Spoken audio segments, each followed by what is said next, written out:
Le succès réside simplement dans le fait de ne pas être un putain de feignant et de faire ce qu'il y a à faire. Genre, 90% des gars qui réussissent se sont juste pointés. Vous ne vous sentirez pas parfait tous les jours. Si je travaillais seulement quand je me sentais bien, je serais une grosse merde. Parce qu'il y a beaucoup de jours où je ne veux pas le faire. Et c'est la même chose avec tout le monde. En fait, c'est devenez bon dans quelque chose. Il y aura ces jours où vous devrez juste passer au travers. Et ils seront probablement plus nombreux que les jours où vous n'aurez pas à le faire. Donc, le bénéfice de la discipline à mes yeux est que, grâce à la discipline, je peux faire avancer les choses. Je le dis toujours. Genre, je suis la personne disciplinée la plus paresseuse que je connaisse. Parce que je ne veux pas le faire. Mais je le fais toujours.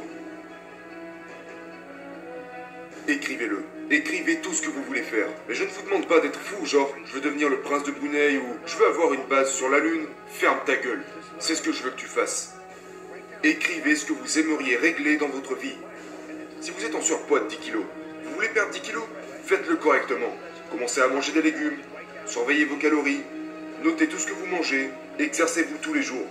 Forcez-vous à le faire. Dis-toi que tu es le capitaine. Le cerveau est le capitaine, les troupes sont le corps. Les troupes ne veulent pas écouter? Va te faire enculer. Tu manques d'autorité. Écoute-toi, lève-toi et fais-le. Mais tu dois l'écrire. Parce que si tu ne l'écris pas, tu te rends pas compte que tu fais de la merde. Tu vas pas manger correctement. Tu vas pas compter ce que tu manges. Tu vas pas te bouger le cul à la salle. Écrivez ce que vous devez faire. C'est comme se brosser les dents. Tu vas pas te dire « Oh, je ne veux pas me brosser les dents aujourd'hui. » D'accord. Sauf que ça devient une habitude. Tu chopes des caries et tu finis avec des dents de merde. Fais-le. Force-toi à le faire. Juste, fais-le. Et si tu fais ça, que tu écris cette merde sur papier, tu pourras changer ta putain de vie.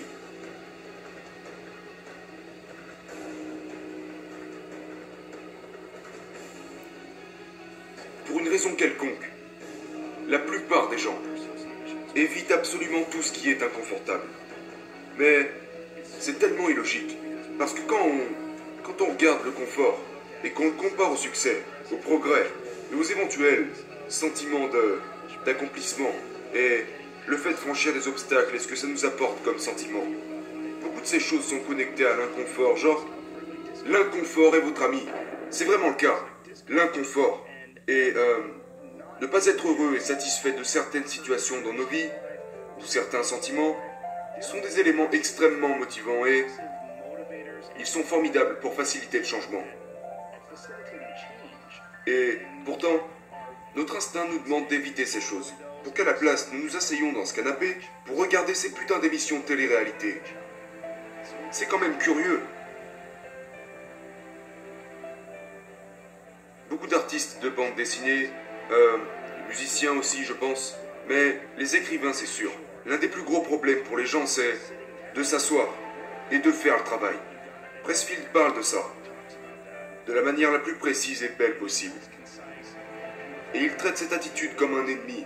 Il appelle ça la résistance. Vous devez vous asseoir et surmonter la résistance comme un pro. Fais ton travail. Et peu importe si tu es malade, si tu as des enfants, peu importe ta situation, assieds-toi et mets-toi au travail.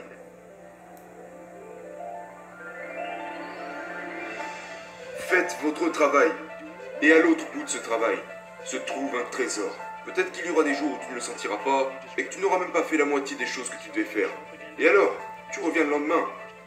Et c'est comme ça que tu crées quelque chose. Et c'est la seule façon de développer une... Genre, c'est comme ça que vous développez les 100% de votre potentiel dans n'importe quel domaine. La chose la plus importante, en tout temps, pour tout le monde, est de reconnaître que vous n'êtes pas qui vous étiez il y a 1 an.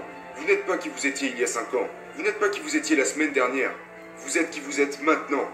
Et c'est la seule putain de chose sur laquelle vous avez du contrôle.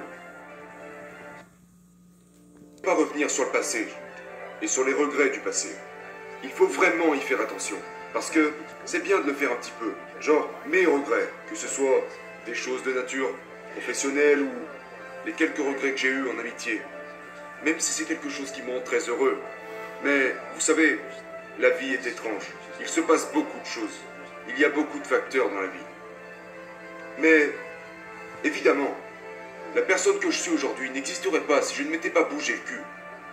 Si je n'avais pas fait ces erreurs, je n'aurais jamais compris l'importance de l'amitié et de la gentillesse. Si je n'avais pas été cruel à un moment de ma vie ou si personne n'avait été cruel avec moi, Je n'aurais jamais compris la beauté de l'amour. Je n'aurais jamais compris toutes ces choses si je n'en avais pas ressenti la piqûre.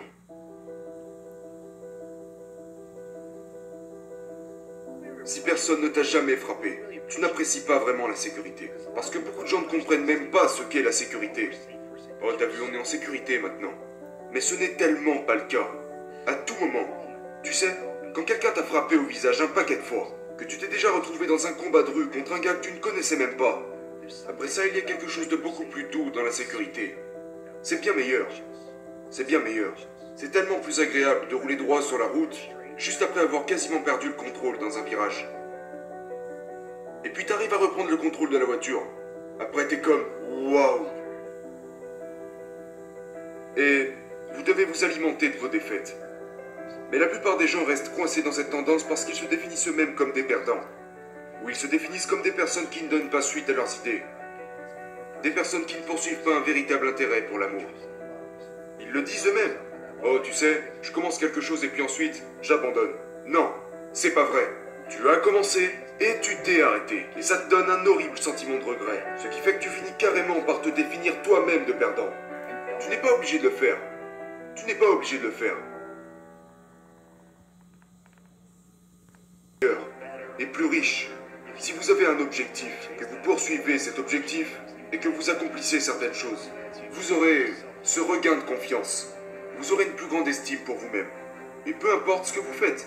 Peut-être que vous aimez créer des bandes dessinées, peut-être que vous aimez faire de la poterie ou des sculptures, mais quelle que soit cette chose, poursuivez-la au lieu de ne rien faire.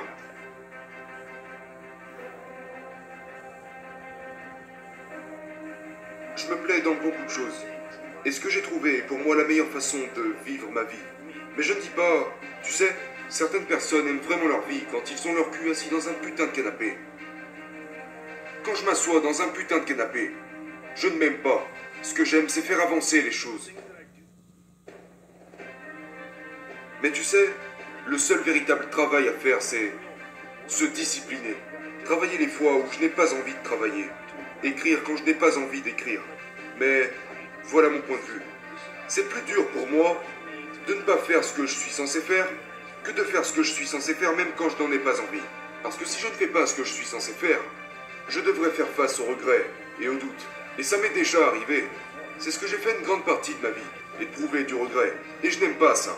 Je me dis juste, eh bien, quelle est la différence? Si tu ne le fais pas, tu regretteras de ne pas l'avoir fait et tu te sentiras comme un loser.